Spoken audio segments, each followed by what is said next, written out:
Hello friends, మళ్ళీ మీ ముందుకు వచ్చేసాను ఒక కొత్త వీడియోతో. అలా మనం పడవ మీద షికారు వెళ్దామా? వెంకట్ నగర్ నుంచి పడవ వేసుకుని మన అవతల ఒడ్డు దింపమంటే దింపుతారు. మేమంతా ఫ్రెండ్స్ అందరం కలిసి వెళ్ళాం. అదిగోండి రీచ్ అయిపోయాం ఇక్కడికి. చూడండి ఎంత ప్రశాంతంగా, ప్రకృతికి దగ్గరగా, చిన్న చిన్న శబ్దాలు కూడా ఎంత స్పష్టంగా వినపడుతున్నాయి అంటే అబ్బా, అసలు మనస్సు ఎంత హ్యాపీగా అనిపించిందంటే, నేచర్కి దగ్గరగా ఉంటే అలాగే ఉంటుందండి. ఇదిగోండి గుడి చూడండి, లోపలికి వెళ్తున్నాం మనము. ఎంత కలర్ఫుల్గా డెకరేట్ చేశారంటే నిజంగా భలే ఉందండి గుడి చూడంగానే. ఇగో ఇలా మనం కాళ్ళు కడుక్కొని వెంటనే లోపల గుడి లోపలికి వెళ్ళిపోయి దండం పెట్టుకుందామని అమ్మవారిని చూడంగానే ఎంత శోభీకృతంగా ఉన్నారంటే అమ్మవారు, మనసుకి ఎంతో పులకరంగా అనిపించింది.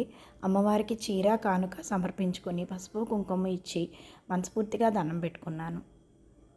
మేము ఫ్రెండ్స్ అందరం కలిసి వెళ్ళాము. అక్కడ పారాయణం చేసుకుని దేవుడి దండం పెట్టుకొని నేచర్ని ఎంజాయ్ చేస్తూ ఫోటోలు తీసుకుంటూ నది ఒడ్డున నడుస్తుంటే అసలు ఎంత బాగుందంటే, అసలు నీళ్ళు చెప్పలేము. చూడండి మా అల్లరి ఎంత అల్లరి చేశామో.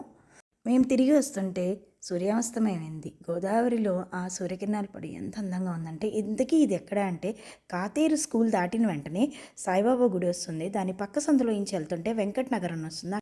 అక్కడి నుంచి నది ఒడ్డు దగ్గరికి వెళ్ళి అక్కడి నుంచి రేవు దాటి దర్శనం చేసుకోవచ్చు.